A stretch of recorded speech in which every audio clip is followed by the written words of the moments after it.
오늘 이 새벽에 하나님께서 우리에게 주신 말씀은 어제 이어서 시편 139편 13절에서 24절까지의 말씀입니다. 우리가 너무나도 잘 알고 있는 시편이지만 새벽에 이 말씀을 다시 펼치면서 마치 하나님의 손길이 우리 마음을 직접 어루만지는 것 같은 울림이 있기를 소망합니다. 다윗은 이 시편을 통해 하나님이 얼마나 가까이 계시며 얼마나 깊이 우리를 아시고 사랑하시는지를 고백하고 있습니다. 이 시편은 찬송인 것이죠. 그리고 이 말씀, 이 시편은 하나님과 깊은 관계에서 흘러나오는 이 다윗의 신앙 고백이기도 합니다. 오늘 우리 모두가 회복해야 할 삶의 중심이기도 한 것이죠. 본문을 천천히 묵상하면서 이 세 가지 메시지를 짧게 나누고자 합니다. 첫째로 하나님은 나를 지으신 분이시다라고 다윗은 고백하고 있습니다. 오늘 본문 13절 말씀을 제가 읽어보겠습니다. 주께서 내 내장을 지으시며 나의 모태에서 나를 만드셨나이다. 이 말씀은 다윗이 생명에 대해 어떻게 인식하고 있는지를 보여주고 있습니다. 다윗은 자신이 우연히 생겨난 존재가 아니다라는 것이죠. 단순히 부모님 사이에서 태어난 생물학적 결과가 아니라 하나님의 계획과 손길로 지어진 생명이라고 고백하고 있습니다. 태초로부터 모태로부터 하나님이 나를 지으셨다. 필연적인 존재라는 것이죠. 우연적인 존재가 아니다라는 것입니다. 우리가 나란 존재가 누구인가에 대한 이해가 있을 때 이 땅에서의 삶을 또 어떻게 살아갈 수 있는가가 매우 중요한 것이죠. 나는 우연히 태어난 존재가 아니다라는 거예요. 그냥 던져진 존재가 아니라 하나님께서 예정하시고 계획하셔서 태어난 존재다라는 것이죠. 오늘날 많은 사람들이 나는 필연적인 존재다라는 생각을 갖고 살아간다라면 어제 앞서 말씀드렸지만 아무리 어렵고 힘든 일이 있다 할지라도 생을 마감하는 데 있어서 다시 한번 생각을 해볼 수가 있습니다. 계획이 있어서 태어났고 이런 고난도 뜻이 있으니까 하나님이 혹은 하나님을 알지 못하는 자들이라도 신이 나를 단련하시기 위해서 이런 고난을 주셨구나라고 생각을 하는데 그런 것이 아니라 우리 인간이라는 존재가 계획된 존재가 아니라 그냥 우연하게 우주의 팽창과 폭발로 인해서 태어난 그런 존재들 중에 하나다라는 생각과 인식을 갖고 있으면 어떻습니까? 계획된 존재가 아니기 때문에 생을 마감하는 것도 나의 몫인 것이고 나의 결단이라는 것이에요. 그래서 우리가 이 세상을 살아갈 때 나라는 존재가 어떤 존재인가를 잘 이해하는 것, 그리고 우리가 살아가는 세계관 속에서 인간이란 어떤 존재인가를 바라보게 만드는 문화와 예술을 잘 받아들이지 않으면 위험할 수 있다라는 것입니다. 근데 다윗은 어떻습니까? 하나님이 나를 계획해서 나를 창조하신 분이구나라는 것을 고백하고 있어요. 여기서 지으시며라는 말은 히브리어로 짜다라는 뜻을 가지고 있습니다. 옷감을 정성스럽게 짜듯이 하나님께서 세밀하게 계획적으로 의도를 가지고 다윗 자신을 지으셨다라는 것을 고백하고 있는 거예요. 하나님은 오늘 우리를 디자인하셨습니다. 나의 체질, 성격, 능력, 재능, 외모까지도 하나님의 손길 아래에 있음을 꼭 믿으시기를 바랍니다. 14절에서 다윗은 이렇게 고백합니다. 내가 주께 감사하옴은 나를 지으심이 심히 기묘하심이라. 여기서 기묘하다라는 말은 단순히 놀라움을 넘어 경외심이 일어날 정도로 신비스럽고 깊은 하나님의 창조를 표현하고 있는 것입니다. 하나님의 창조는 단순히 물리적인 구성 그 이상이다라는 것이죠. 하나님의 사랑과 계획이 담긴 작품, 그것이 바로 인간, 나라는 존재라는 거예요. 사랑하는 성도 여러분, 세상은 자꾸 우리를 하찮은 존재다라고 인식시키고 있습니다. 우리가 어떤 매체를 통해서 이 세상을 살아가면서 그것을 잘 인식해야 돼요. 우연히 태어난 존재가 아니고 하찮은 존재가 아니다라는 것이죠. 세상은 다른 사람들과 비교하게끔 만듭니다. 나는 왜 저 사람처럼 생기지 않았는가? 나는 왜 저 사람처럼 많은 물질을 가지 못했는가? 왜 나에게는 이런 것들을 생각나게 하는 것이죠. 그것은 사탄이 주는 생각입니다. 이런 생각들은 우리를 끊임없이 흔들어 놓지만 오늘 말씀은 우리에게 이렇게 말합니다. 너는 기이하고 기묘하게 지음받은 존재다. 내가 너 자신을 몰라도 하나님은 너를 사랑하신다라고 우리에게 말씀해 주고 있습니다. 내가 내 모습이 마음에 들지 않아도 하나님은 우리 모습 그대로를 창조하신 분이심을 꼭 기억하셨으면 좋겠습니다.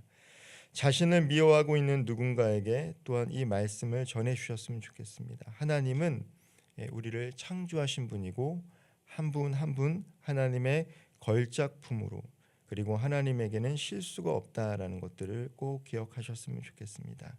두 번째로 함께 나눌 메시지는 하나님은 나의 삶을 알고 계시고 기록하고 계신다라는 거예요.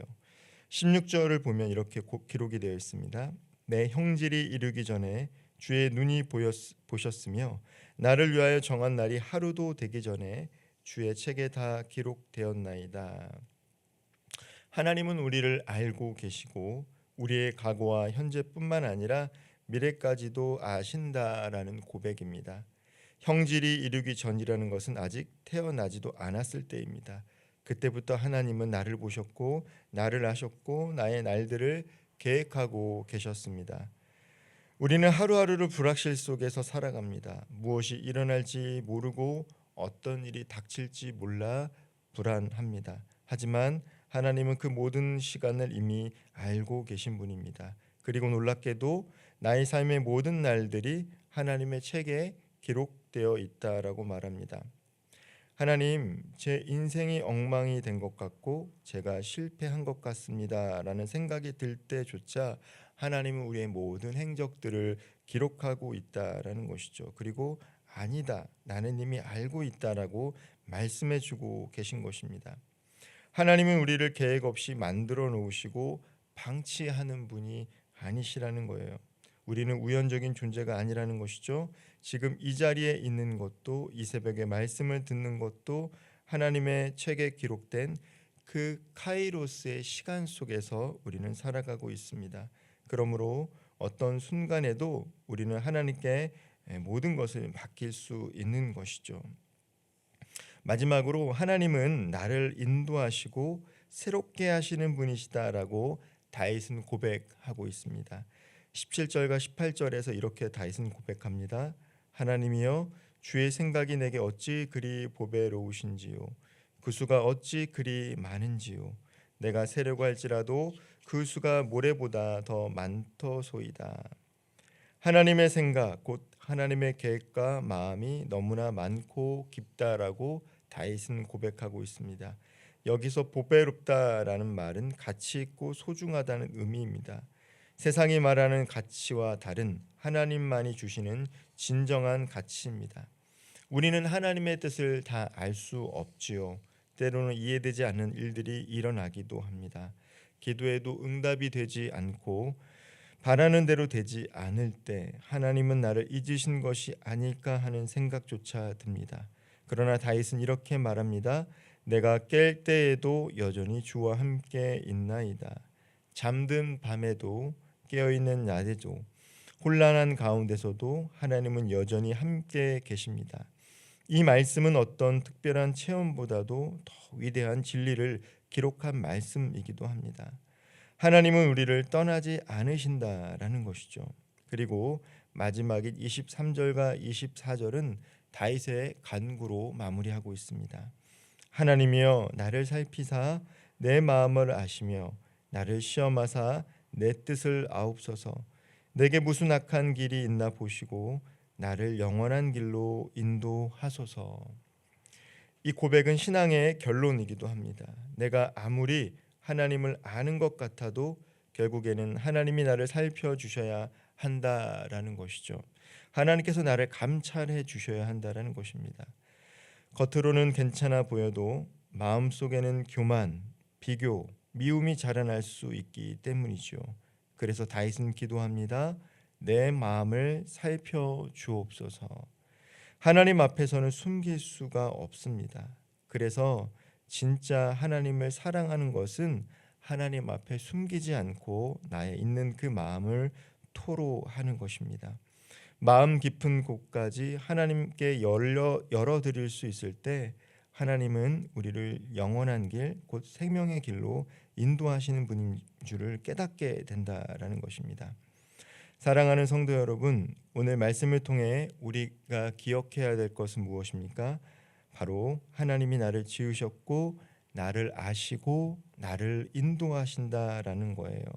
하나님이 우연히 우리를 창조하신 게 아니라 계획하셔서 나를 창조하셨고 나를 알고 계시고 나를 방치하지 않으시고 나를 인도하신다라는 것입니다.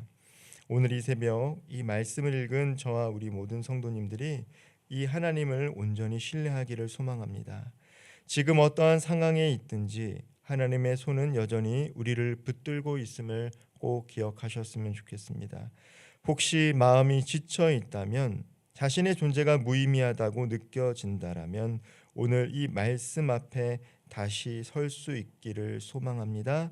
우리를 아시고 우리를 인도하시고 무엇보다도 우리를 태초부터 모태로부터 지으신 그 하나님께서 오늘도 우리와 동행하심을 믿으며 하나님과 동행하는 가운데 우리에게 주어진 삶의 복을 누릴 수 있는 저와 우리 모든 성도님들 되기를 주님의 이름으로 축원드립니다. 기도하겠습니다. 사랑의 하나님, 나를 살펴주시고 내 마음을 알아주시고 나를 인도하여 주옵소서. 다윗의 고백이 오늘 우리의 고백이 되기를 소망합니다. 나는 얼마나 기묘하고 기이하고 놀랍게 지음받은 존재인지를 다시 한번 깨달을 수 있는 은혜를 오늘 하루 가운데 허락하여 주옵소서. 다윗의 고백이 우리의 고백이 되게 하셔서 때로는 아픔과 상처 속에서 고난 속에서 나란 존재가 어떠한 존재인지, 왜 태어났는지, 왜 이러한 것을 겪게 되는지, 그로 말미암아 하나님을 잊어갈 때쯤 다시금 이 말씀 앞에서 우리를 창조하시고 우리를 안다라고 말씀하시고 우리를 고아처럼 내버려 두지 아니하는 하나님의 사랑 가운데 인도하심을 받는 귀하고 복된 하루 되게 하여 주옵소서. 성령 하나님, 오늘도 세상의 소리가 아닌 살아 역사하시는 하나님의 말씀만이 우리 가슴 속에 우리 심령 가운데 뿌리 내리게 하셔서 이 세상 속에서 비교하며 살아가는 것이 아니라 하나님께서 창조하신 그 모습 그대로 살아갈 수 있는 복락을 누리는 복된 하루 되게 하여 주옵소서. 예수님의 이름으로 기도하옵나이다. 아멘.